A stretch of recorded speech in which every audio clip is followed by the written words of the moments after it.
the extraordinary profession of state executioner.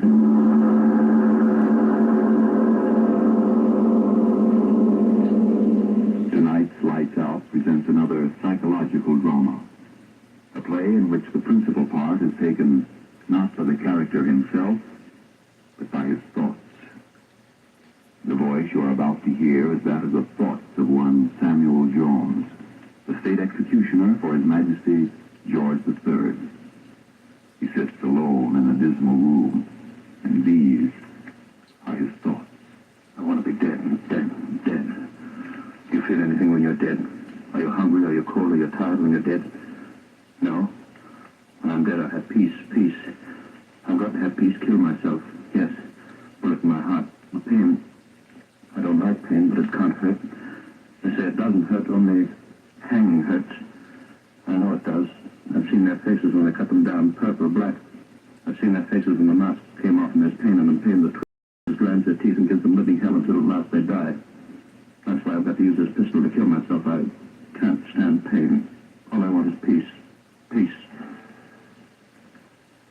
It's getting late. I've got to do it quick before they get here. I ran much faster than they did, but they get here quick enough. I've got to be dead when they come in through that door. They can't bother the dead in their grave. I'll be dead, dead, deep, deep in the grave. Why should they blame me? I only did my duty. Someone's got to be the hangman. Someone's got... That's what he said to me that night. That's what his lordship said to me 20 years ago it was. He said... Samuel Jones, eh? Yes, your worship. What makes you think you can do this work? Oh, I just know, your worship. I know all about hanging, sir. Everything there is to know. Well... Hemp rope's best for hemp rope, but each rope's got to be fresh and new for every job, and you've got to keep it soapstoned and always in a cool, dry place. Well, you do know something about it. Oh, yes, sir. Then there's the short drop and the long drop. The long drop's better, sir. I know it is. Eh? It breaks their neck, sir. Every time it breaks their neck. All right. I'll give you your chance. We're having a hanging here tomorrow. I'll let you do it. If all goes well, I'll recommend you to the prison board. If all goes well. All did go well. Why not? And there I was, executioner for His Majesty. 5 guineas a broken neck. 777 hangings in 20 years. 777 broken necks, and mine, the hand that sprung the trap. 777 times. The hand's got a pistol in it. When they reach here, when they knock on that door, I'll press the trigger, and so I won't have them face them. None of them. 777 broken necks, and no one knew that I was the man who did it. Not even she knew it. Ellen, my own wife, not even she. I met her, married her, and she didn't know. Until that day. Infernal day, that middling fool nosing around. It's the truth. I'm telling you, Mrs. Jones. It's God's judge. No, there must be some mistake. No mistake at all, Mrs. Jones. No mistake at all. My husband tells me. And he never makes mistakes. Not my husband. What did you say? State executioner. You know your husband's it.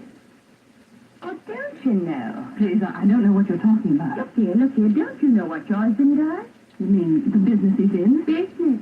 Aye, hanging's a business. Hanging? Hanging. On a rope. But what has Samuel to do with those? Mrs. Jones, are you saying you don't know that Samuel's the hangman? You must be crazy. Oh, sir, I'm crazy, am I? Well, he's the hangman, and no mistake about it. He's not. And I... He's not. Get out of here. Get out. Oh, no, you don't have to be...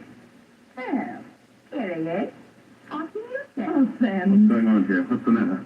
What is it, Ellen? Oh, Sam, this woman. What about this woman? Oh, What? I've done it to tell the hard truth. Oh, Sam, she says...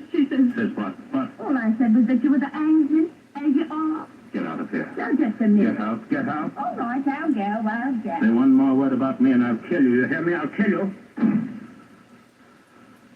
Meddling fools. Meddling fools. Sam. You shouldn't have talked to her. Why did you listen? Sam. Things like that, it isn't good for me. Sam, it is true. Man's got to earn his living. I'm living from killing. You're crazy. I don't kill. I don't condemn them. You killed I her. tell you, I'm not the judge. Oh, now, Ellen. Touch me, hangman. All right, that's what I am. Hangman. Hangman. Yes, hangman. Say it again and again. What do I care? I like being a hangman. You hear me? I like being a hangman. Oh, no. Yes, get something more. No, Sam. I like killing. No. I like the way they stumble when they walk up the stairs. I like the cold whiteness of their skins when I put the noose around their necks. I like the way everyone looks at me, watches me, and then the crash and the rope stretches.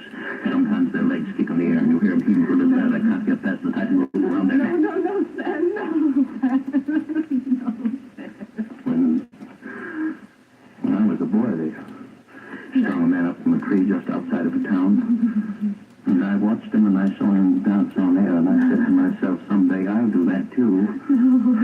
legal. Make them dance on there, 'cause it's the law. You know, I'm doing what I wanted. Executioner for the crown. And Whalen won't change it a bit. Now come here to me. No, stay away from me. Come here. No, I won't stay with you. I won't, Hangman. I won't stay with you. I'll go away. I'll go away. I thought she wouldn't leave me, but she did. Helen left me.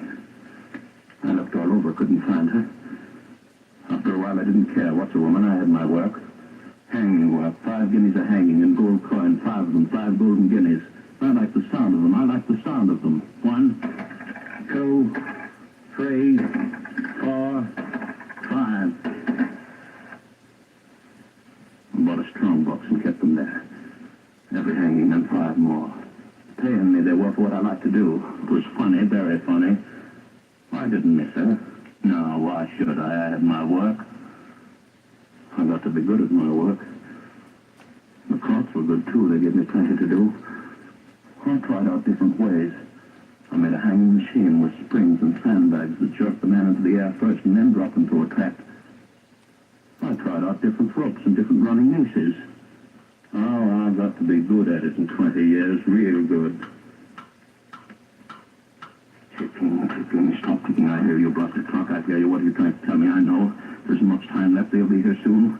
Let them come, let them come. I'm ready. Pistol in my hand, I'm ready. To the first knock on the door, I won't be here to hear them. I'll have peace and quiet. Whatever they say to me, I won't hear it because I'll be dead. And why should they say it? What's done is done. 777 of them. It was fun because each died different. 777 different hangings. It was fun, I tell you, fun. Some of them.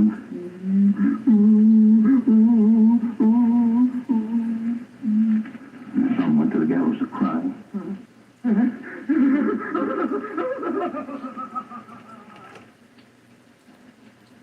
Best of all, I like the one that went out crazy scared.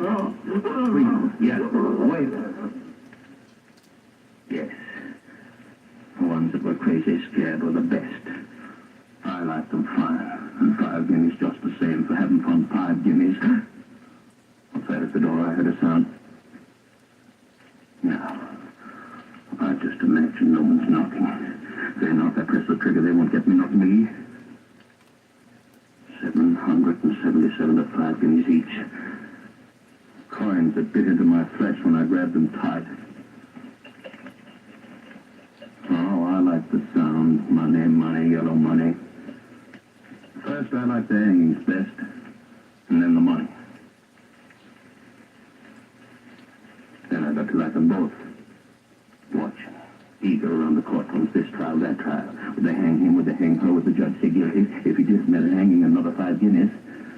Oh, I'll watch for business, new business, my business. Hang them up and watch them die. Well, they knock on the door, man. Pistol's heavy in my hand. He used a pistol, too, they said. Tom Allen. I read about him in the court announcement one day when I was outside of the courtroom looking for new business. Hanging business. Thomas Allen, 20-year-old law student, was charged by the city police with having murdered his sweetheart, Lorraine Hamilton, 19-year-old daughter of Arvin Hamilton. Young Allen denied the charge vigorously. He stated that the girl had sent him a letter in which he told of her intentions of committing suicide. But at a late hour, Allen was unable to produce this letter. He was held without bond at the tower in the church. Yes, that's what it said. That's what it said. He'd murdered her, young girl. The minute I read it, I said to myself, Sam Jones is the next one.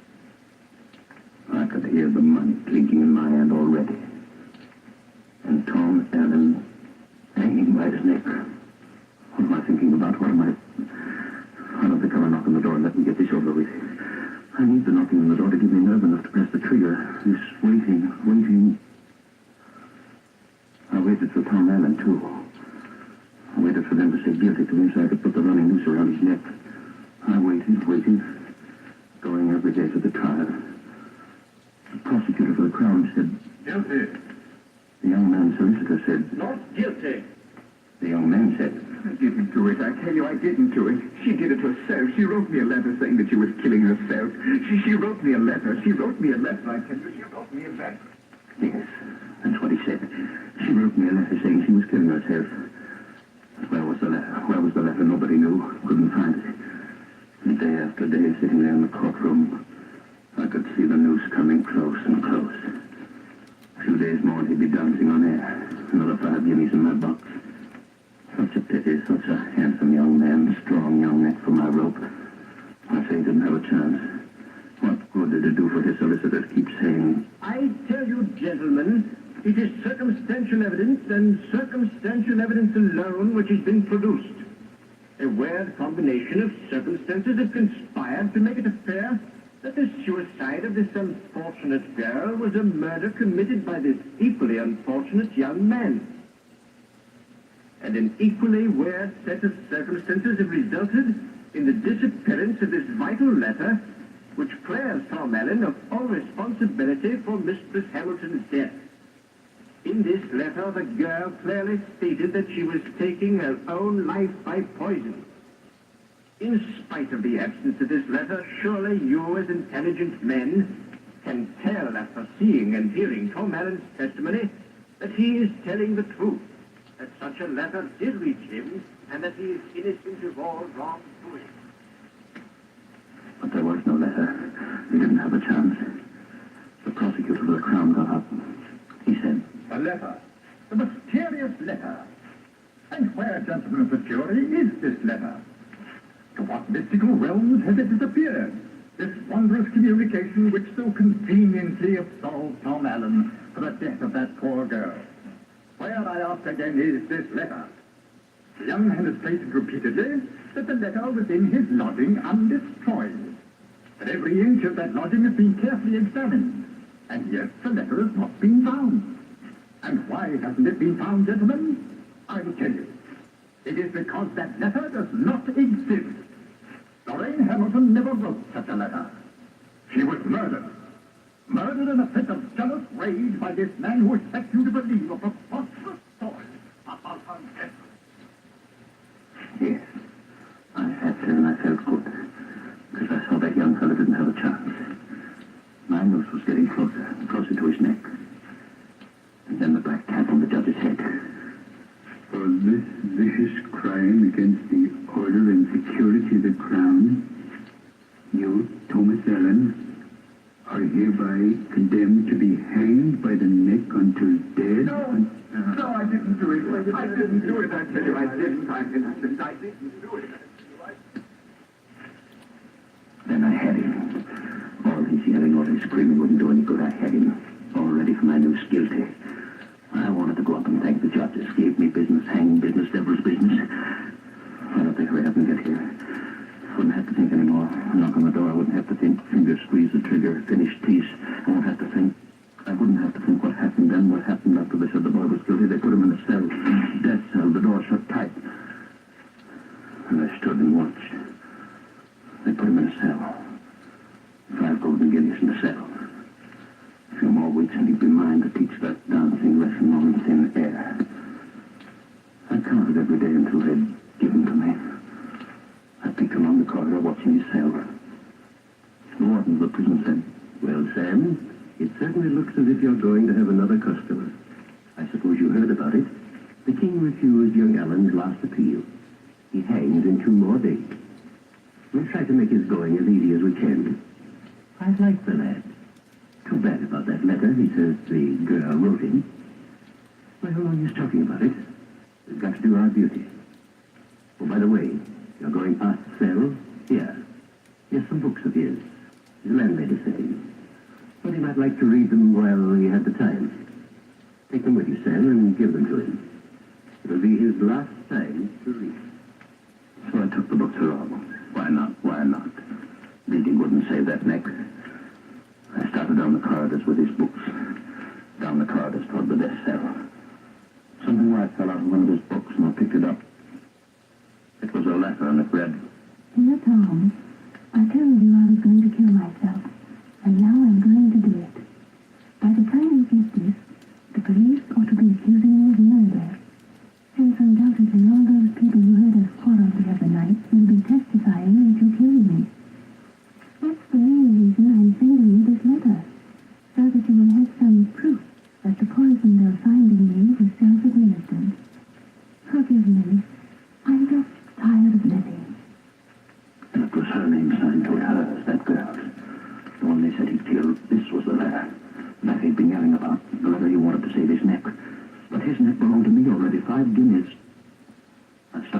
letter in my pocket and just waiting till the night. The warden... Well, Sam, it looks as if we're going to have to go through with it. Now, I want everything done properly and no mistake. For you have a large visitors gallery. Very distinguished people. Say, and that reminds me, there's been some woman trying to see you all day. Some woman. Don't know who she is, Sam. She says she's got to see you. Well, I wasn't seeing any woman, not that night. There was my work to do. See that everything was ready. The rope was ready. Everything perfect for a perfect hanging. It grew later and later. I could hear him in the death cell pleading with the minister. You've got to help me, sir. You've got to get the king. He's got to believe that I didn't kill her. I didn't. Oh, won't anyone believe me? She wrote me a letter. She wrote me a letter in which she said she killed herself. She wrote me a letter, I tell you. She wrote me a letter. Yes, a letter. That was in my pocket, and there it was going to stay until it was all over.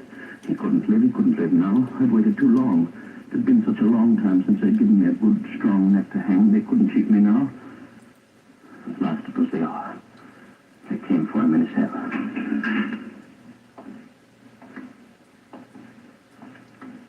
They led him down the corridor.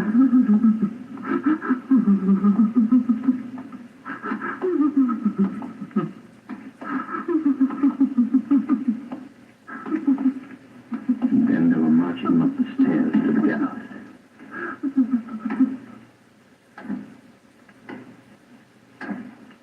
I was waiting. The rope was in my hand.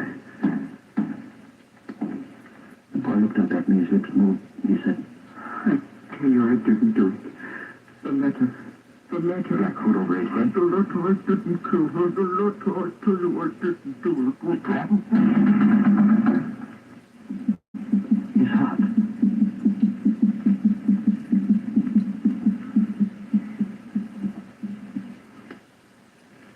This man is dead. It was done. This man is dead. 5 golden guineas, the warden said. Good work, Sam. Broke his neck. I went out into the street. I was walking home. I felt real good. 5 golden guineas. A woman came up to me and said, Are you Sam Jones? Yes, that's me. What do you want? I haven't got You time have time to listen to me, Hangman. Who are you? Look at me. Ellen. Yes, Ellen.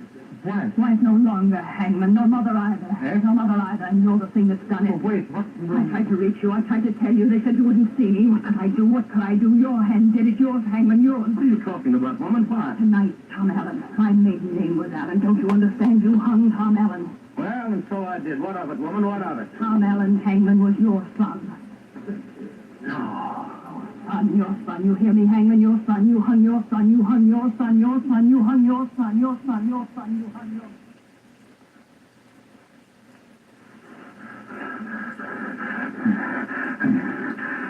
I began to run. Down the street. Away from her. Running. A man stepped out of the shadows. He stopped me. I couldn't see his face. You killed my brother 7 years ago this night, Hangman. I said, no. Leave me alone now. I kept on running. A woman stopped me. You hung my father, monster. You hung my father 11 years ago. No. I said, no. Let me go. I kept on running. They kept after me, yelling, screaming. I kept on running. Faster. New voices joined them. I looked back. The street was black with hundreds chasing me, yelling, screaming. I hung their sons, fathers, brothers. The street was black with them, I tell you, and every one of them akin to one of the 777 that had felt my rope. Chasing me. Hundreds of them yelling, screaming after my life, wanting my blood. Hands up, stepped like bullets, attached me down my face, attached my hands up, running, looking, catch me, no! That's what I did. Slammed the door, lost the back of them. Every one of them wives and sons and brothers of the 777. But they'll find me. They're searching me out. Yes, they'll find me. That's why my finger's on the pistol. The mob won't get me. No, the mob won't get me. Funny mob they were. They're not bodies, just heads of people chasing me and yelling. They won't get me. No, they won't. When they find me here, when they knock on the door, I'll throw myself and... They're here outside the door. You won't get me. Not you. Yes, I hung your sons, husbands, killed your friends, lovers, but that's not all. I hung my son. You hear me? Hung my son for 5 guineas. Hung my son.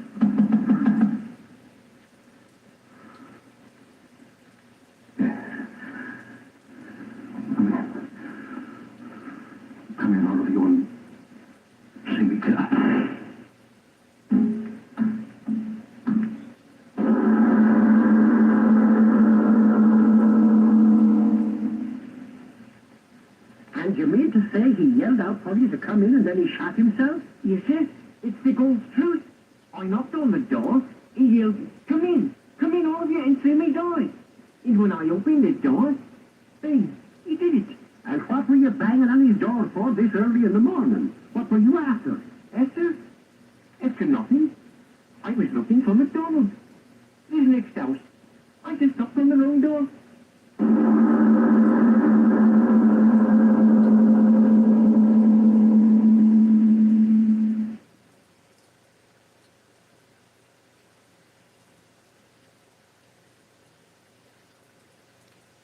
All right, ladies and gentlemen.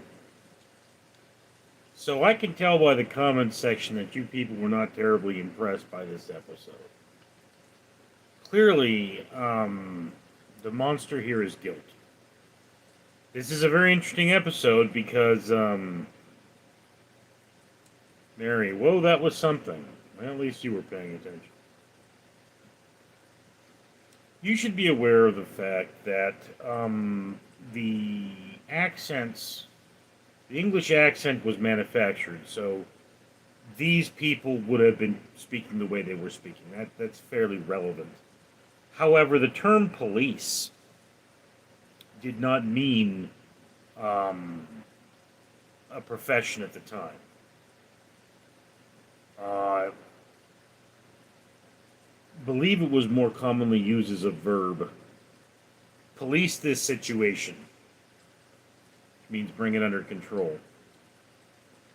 And I also believe, though I'm not sure, hung by the neck until dead was not a common sentence at the time, because it was believed that if the rope broke, therefore sparing the life, that God had intervened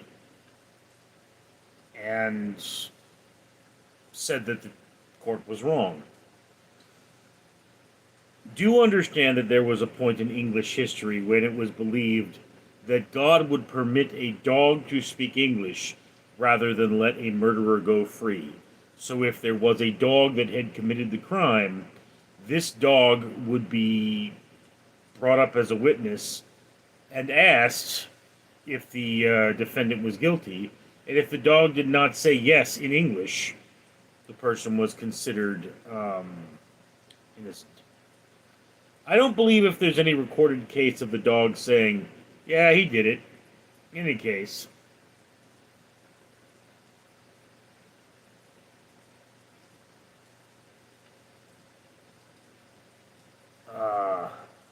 Yonix, I like you talking. Yonix, I have more than one channel. My normal channel, Richard Leland Neal, is one where I talk and answer questions. This particular channel, what we do is we listen to Golden Age radio during lives, and we assess them afterwards. Mike, I've watched a couple of executioners talk, and one felt really guilty. Yeah. I mean, there's a reason that the axeman wears a hood. Mary, was it common for executioners to be anonymous during the era? Yes, it was very common. There are situations where executioners would actually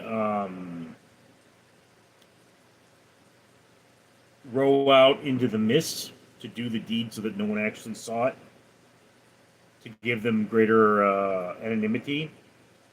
And even in the modern firing squad, some of the rounds are blank so that nobody knows who actually fired the killing shot. Phil, scary stuff. Yeah? Do understand, though, Phil, this man, 100% knew that his victim was innocent, so he is a murderer. Right? Had the letter been discovered in his possession afterwards, it would have been determined that he had withheld evidence knowingly from a case and caused a man's death. That makes you a murderer, or at very least guilty of voluntary manslaughter. in this case. Okay, add in the fact that he's also the executioner, so he did a job that didn't need to be done. You could call that extortion. I mean, there's a lot of reasons this man would have been condemned to death himself. Also, in the modern day, if you're the executioner and your son is on the chopping block, you're actually required to recuse yourself. You're not permitted to do that. It's just like a judge cannot be involved in a case with their own son. I don't know if that situation has ever come up, but I mean, you would never demand a man kill his own child in that manner. Philip, I heard there used to be 3 people, 3 switches, and one would be the kill switch. That is certainly a possibility in some cases. I mean, do understand that the guillotine, for example, was designed as a tool of mercy to ensure that the person died. Used to be like when you had a headsman who chopped the head off, you were required to tip your headsman so that they killed you cleanly. Otherwise, the headsman might strike you in the back, therefore not killing you but causing you great pain, or strike you in the head, not killing you and causing great bleeding. So yes, executions used to be quite messy. It wasn't until the modern day that we had methodologies that were more humane, but it's arguable whether there is a humane method of taking a life. Okay, it's really arguable. There's a reason why many people believe that execution should not be legal. It should not be legal for the state to take a life. However, I would have to say that whereas the state taking a life should be the rarest of all cases, the possibility should never be completely overlooked, particularly if you, for example, have somebody who in prison continuously assaults their guards. I mean, I would argue that a death sentence is something that one should only get after committing a crime in prison and already having a life sentence, but that is a debate for another time. Beautiful Hungman. That's a cute cat right there. Yes. This is an English cream. A very mellow animal. Philip. Haven't seen Elle. No, not since yesterday. Synthetic clandestine. I think firing squad is most ethical. How?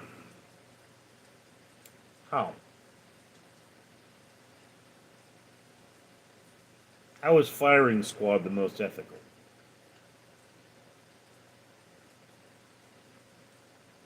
I mean, do recall the firing squad normally aims for the chest, meaning that the death takes about 5 minutes.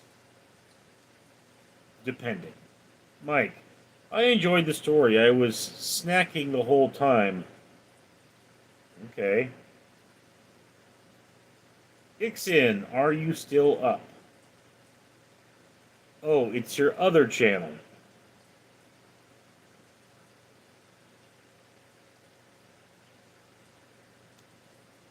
Okay.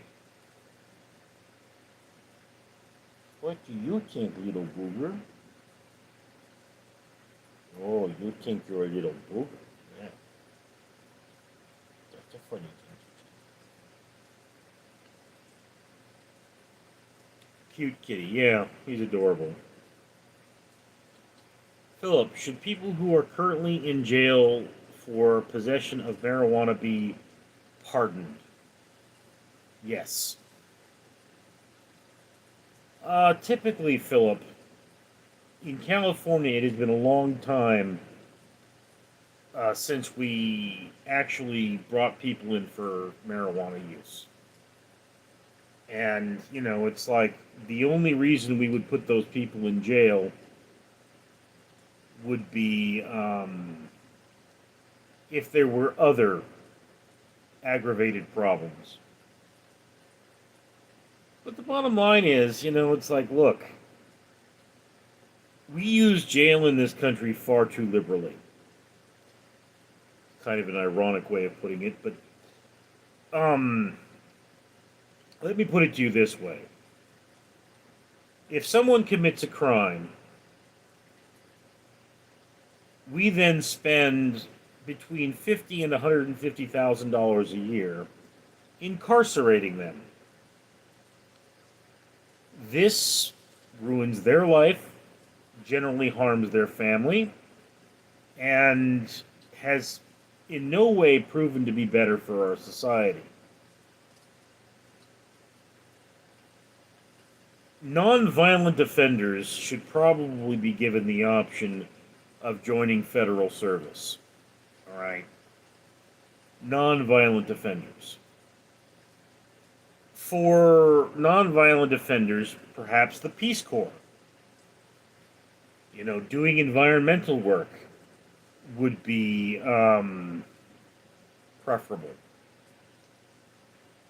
I mean, it's like, if you got somebody said, like, let's just say they did hard drugs, like methamphetamines or something, and they were convicted. If you said, well, I'm going to sentence you to 10 years in the Peace Corps, you do 10 years in the Peace Corps, and, you don't screw up there, and you go free, and you're not considered a criminal afterwards, that's a much better option, because it's harder for them to do drugs when they're in the Peace Corps, and, you're not ruining their life. I worked with the homeless for 6 years, okay? And one of the things you saw a lot amongst the homeless were convicts. And convicts were like, you know what, my life is ruined. Because no matter what happens, I can't get a decent job because I'm a convict. It's hard enough to get a decent job in this world.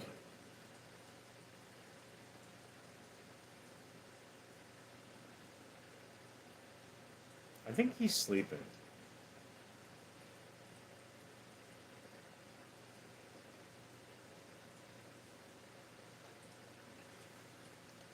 In any case, gentlemen, or ladies and gentlemen, do we have any further thoughts, or am I just talking to hear myself speak?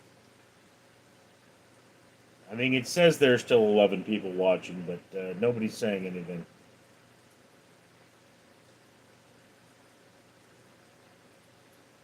Incidentally, for those of you who have been following this channel, I have not officially named this animal. And I'm listening. Philip, I'm enjoying the stream, yeah. El Pistafo has dubbed this animal Turd Ferguson. I don't want to name him because he might still be a fader. Seems healthy, but I've had older animals than him drop dead, so. Mary Mistrada, Mary says no? No what, Mary? No, you're not listening? Philip, hope L isn't mad. Is he the runt? No, there are 3 kittens of this litter that apparently are survived. He is the middle size. The other 2 are gray. One of them, Floof, is gray and white, and I think I'm going to call the other one Ire. I had a cat named Ire that disappeared because of my neighbor being a dick, but she's rather angry, so I'm going to name her Ire because that's what Ire means. Mary, to Turd Muffin is a name. Excuse me? Mike, Elle and Richard debate are fun. I wouldn't call them debates, Mike. I mean,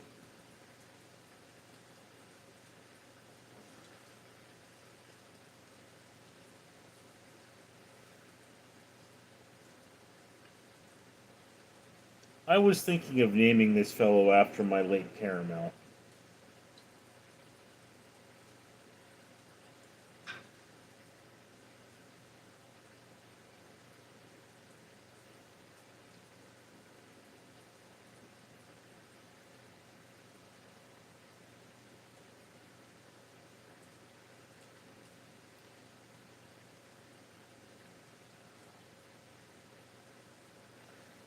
Mike.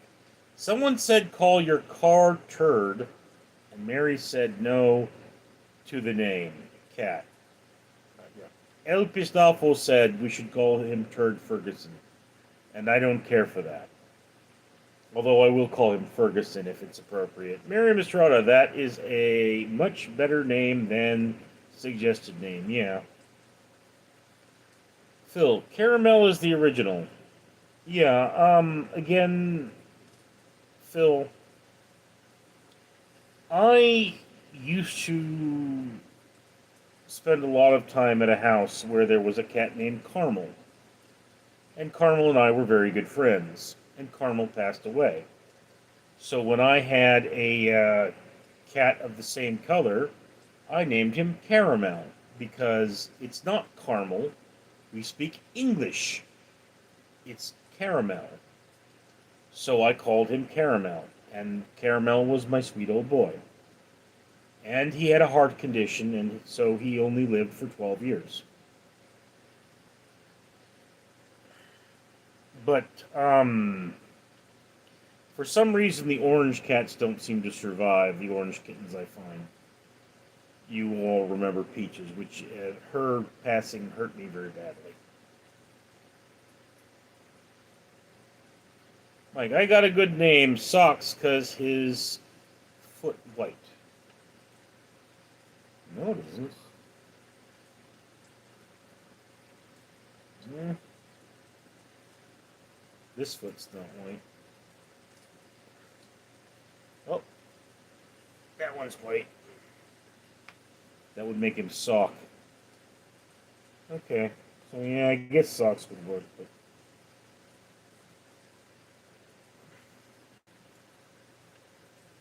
He's being such a sweetheart right now. Phil, the political debate always gets heated. Yeah, well, I mean... Look, Phil, I mean... I don't know where El Pistolfo gets his information, but it's not Google, but he keeps saying it's Google. Mary, yes they do. Phil, did they finish teaching you at the new job? No. 2 days left of training. Then I get to go to the night shift.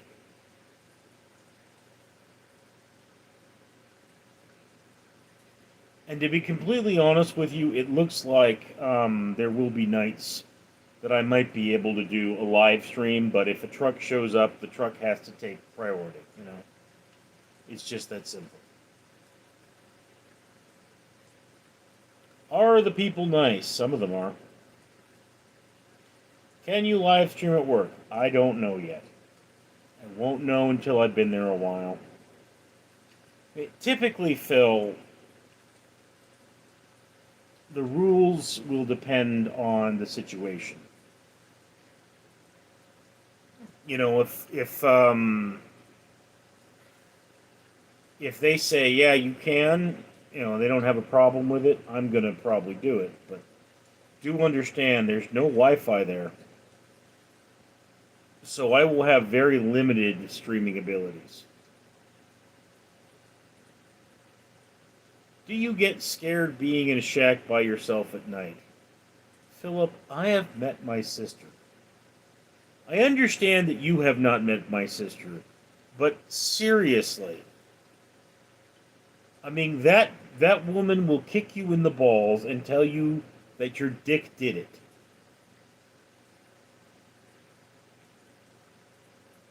So no, I mean, I'm not afraid to die, if that's what you mean.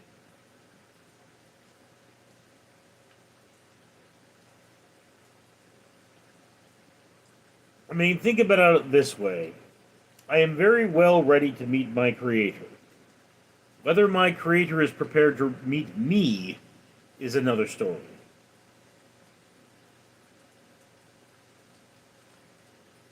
Can I hear the Bill Clinton impersonation before I go roll?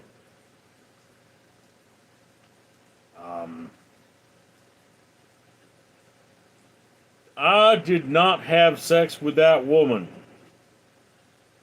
I mean, I wish I had, because I want to have sex with every woman, but I did not have sex with that woman because my game is just not good enough. Eriki boy, did you cut your hair? No, I just combed it. Phil, is Melania going to be there? Is Melania going to be there? Mike, Phil, do you think Bill inhaled? Yeah, well, I think he did. Eriki boy, I am not a crook. Yes, you are. Phil, yes, Mike, lol. So, you know, guys, I do a lot of impressions. I had no idea that the Melania thing would tickle Phil there.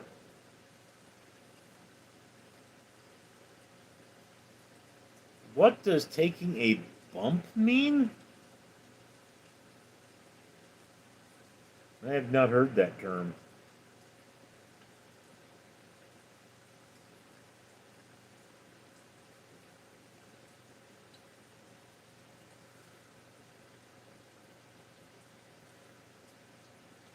Mary, snorting cocaine up your nose. Ah.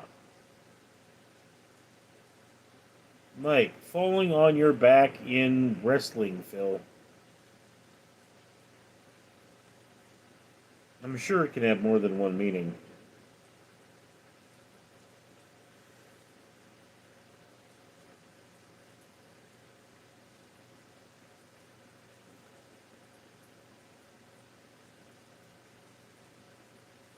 Philip, oh, I see, Mike and Mary.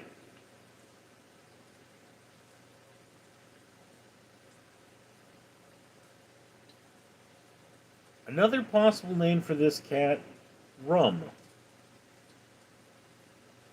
Butterscotch would also be another one. Philip, does parents arguing impact children? Yes, it absolutely does. Even if you keep your voices low.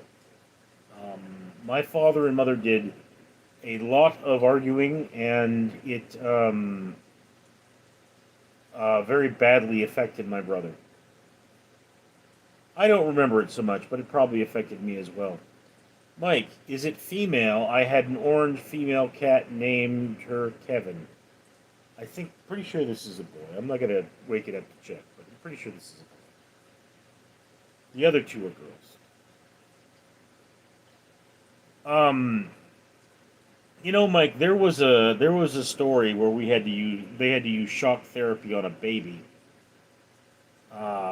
Mike, from the bird from movie Up, they thought he was a boy, but the bird ended up being a girl. Yeah, okay. There was a story of this one infant, and they had to use shock therapy to stop this child from throwing up. What would happen is that the parents would fight, and the child would throw up, and the parents would stop fighting because the child threw up. So this child started throwing up every time their parents started fighting. And, you know, it caused the infant a lot of distress to hear their parents arguing, so the throwing up stopped it. So this kid became nothing but skin and bones, and it was going to die. And they actually attached electrodes to this child, and every time it would,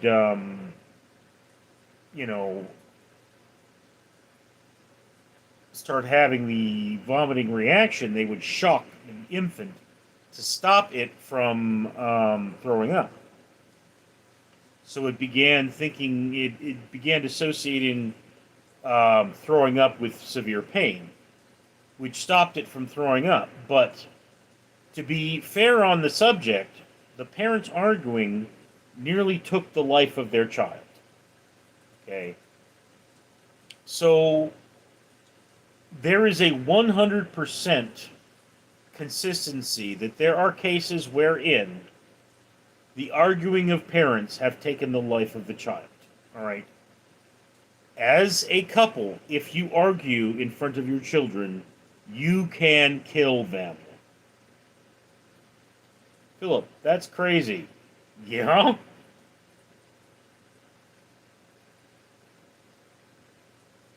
But, you know, Mike, that's wild. Yeah. Phil, I wonder if politics causes divorce. Yeah, sure it does.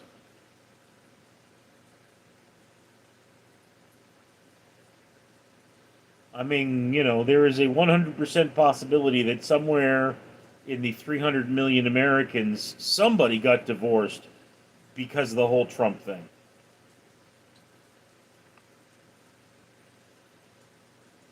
Mike, I try to show my kids good cause. When you grow up, you will remember the worst times more than the good. Yes, Mike.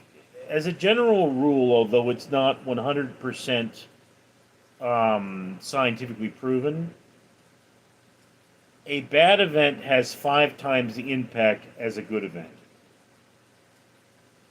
This is generally because, when bad things happen, you want to make sure they don't happen again, evolutionarily. Like, if you go out there and you hunt a lion, and the lion winds up killing one of your mates, maybe you shouldn't be hunting lions. And whatever you did that got your mate killed, you should definitely not do again. Alright? But, let's just say you're out there hunting and gathering, and you stumble on some eggs. That's a good thing. Well, it certainly is going to be remembered, but it's not going to be remembered as well as your mate getting killed by a lion. It's just one of those things. So one of the basic rules of relationships is that you need to have at least 5 good experiences for every bad experience. And these experiences have to be of equal weight. So it's like, if you cheat on your spouse, for example, you can't just, buy them flowers and think everything's good. You can't even buy them flowers 5 times and think everything's good. If you cheat on your spouse, I think you'd have to do something like take them on 5 really nice vacations to make up for it. Even if that, it's just one of those things.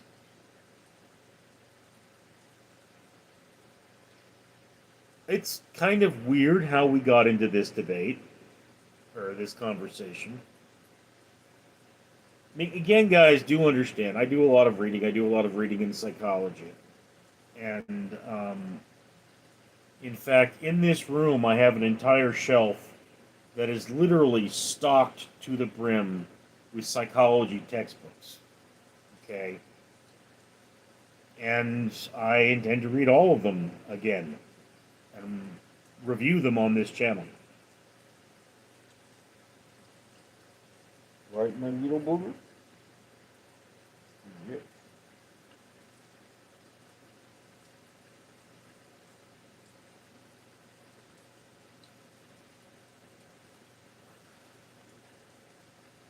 Phil, I wonder what it's like being married and having kids.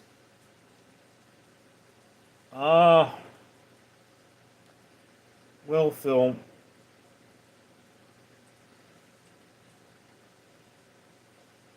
you can take the biblical precedent stating that being married is taking 2 people and making them of one flesh. Okay? Your life is constantly impacted by that. Also, it's like with me, I can't be like, oh, I don't feel good, I'm not going to make dinner, I'm just going to go, I would have to make dinner for my children if I had any. So there's a lot more responsibility and there's a lot more pressure, but it can also be a very rewarding experience. I mean, on the one hand, all mothers are working mothers, and on the other hand, it would be really great if there was someone to take care of me if I got sick.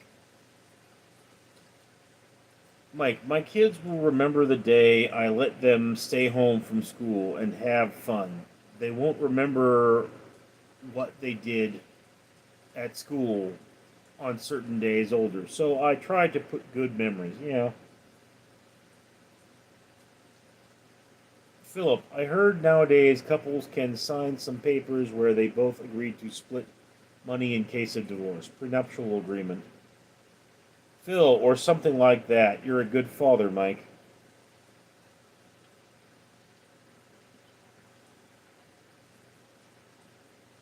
We've come a long way together through the hard times and the good. I've got to celebrate you, baby. I've got to praise you like I should.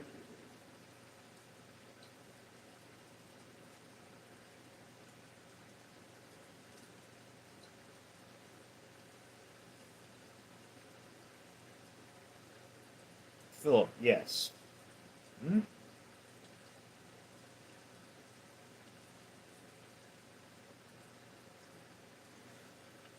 Clover update.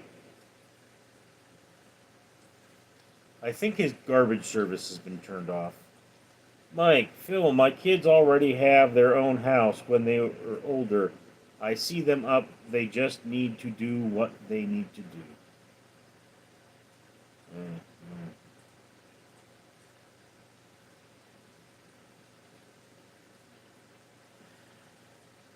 One of the things that we see in abusive parenthood is what we call the self-fulfilling prophecy. You believe your child will fail, so you don't help them. Then, as you did not help them, they failed. Philip, nice Mike, especially in the world we are living in today. Have future gets better. Yeah.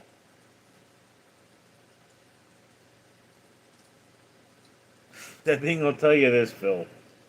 One of the things I've done in the last week was say, yeah, I have a certain thing I need. Maybe I should ask Mike. No, Mike is not a vending machine.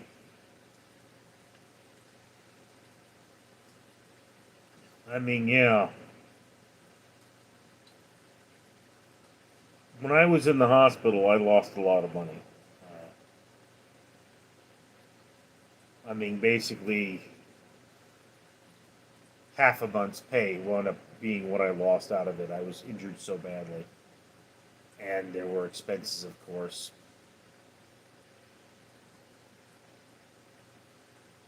And then this business with them cutting my hours. So, I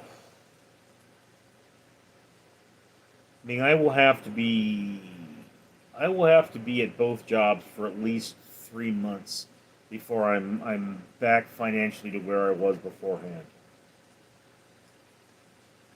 Phil, does money buy happiness? No, but it's a lot easier to suffer in a Mercedes than it is in a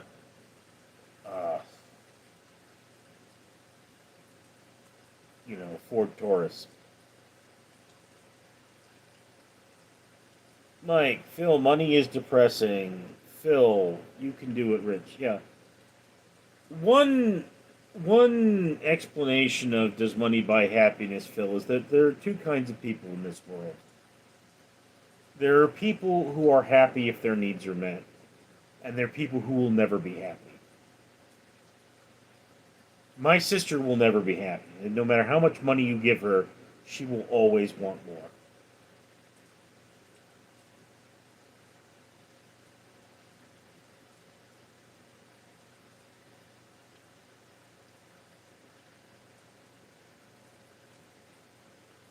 Okay.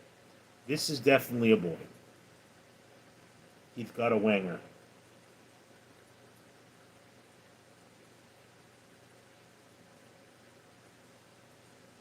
He's never been this cuddly before.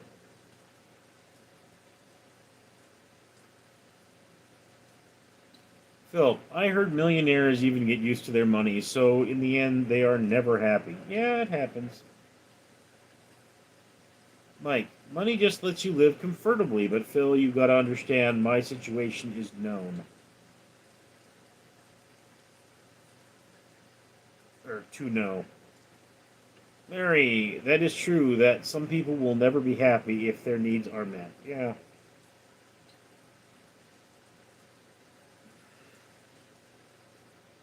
Like, when I had kids, I don't have friends. I live in boring town with nothing to do all day. Yeah, that's why you're always watching my channel.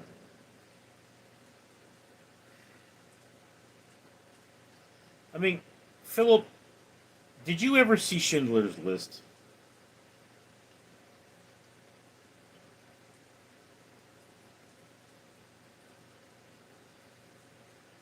You know, Schindler's List, for those of you that don't know, I have actually never seen it myself. But it was an incredible story that brought out so much racism and hatred in Hollywood because, you know, a bunch of people accused Jews of, you know, giving awards to a Jewish movie because Schindler's List is about Oskar Schindler, who is a man who smuggled Jews out of Germany during World War II. And one of the things that apparently happens in this movie, although again I've never seen it, is that Oskar Schindler, you know, looks at his car and says, "What use is this car to me? I could have saved more." So his material possessions were measured in lives. Phil, is that the movie where it was set in World War II? I didn't see it, but saw clips of it and reactions of people after watching the movie. They were all crying. Yeah.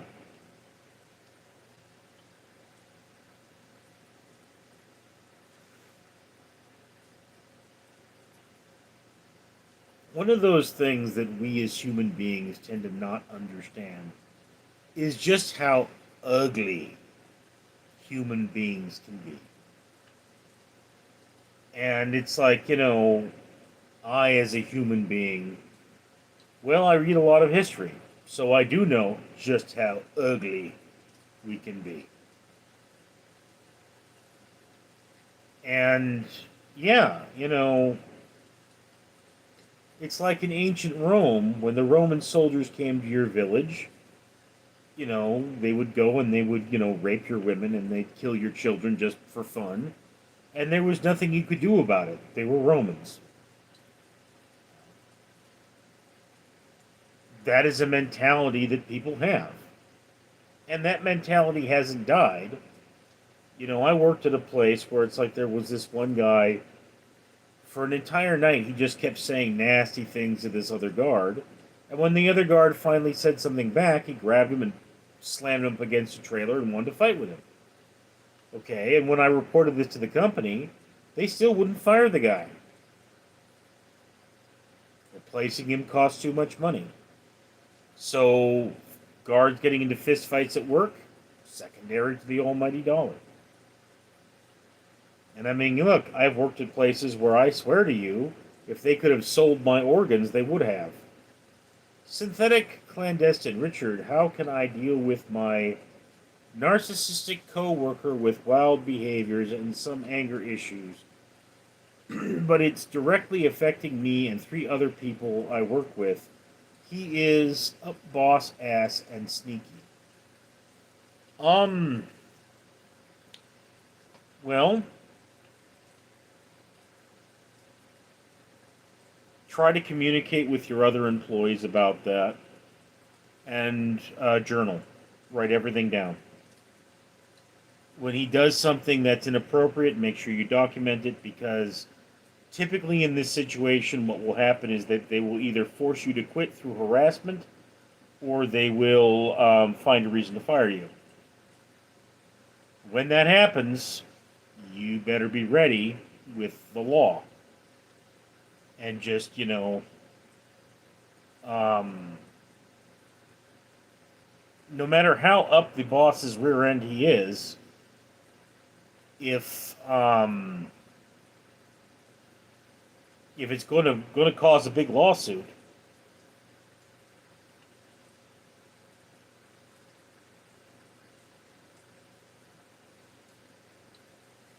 I mean,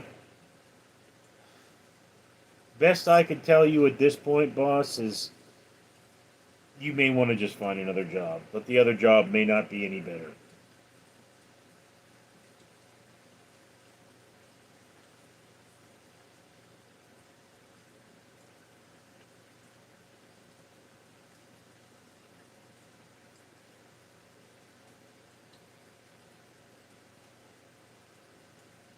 Phil, life is hard to navigate sometimes. Yes, indeed it is. It's like that old song. Our lives tick by like pendulum strings, poor little things, puppets on strings, but the world is full of beautiful things, beautiful people too. Mike, just go there, do your job, and try to stay away from him. Yeah, avoidance is one possibility. Mary, definitely is, Phil. Phil, but it feels like it's worth it when you see light coming from the lighthouse on a foggy night. Yeah. All right, ladies and gentlemen, as much as I am enjoying this, I do have things to do.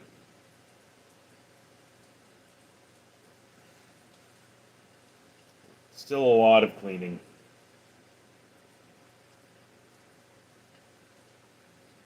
Phil, who was the worst coworker you ever had, and how did you deal with it? Oh.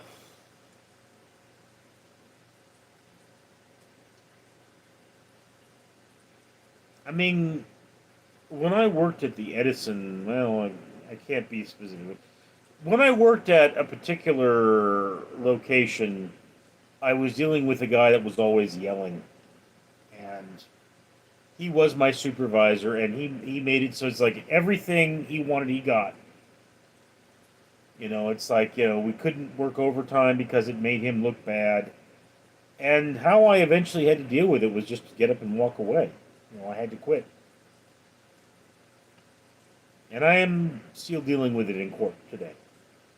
Mary, there are definitely people that make life worth living. Yeah. Synthetic clandestine. Yeah, appreciate advice, Richard. Have a good night, brother. All right, ladies and gentlemen, so once again, I do have things to do, so I shall be seeing you all later. I will be trying to hit another live stream, perhaps around midnight, but do remember, I do have work at 5 in the morning, so no guarantees. I'm Richard.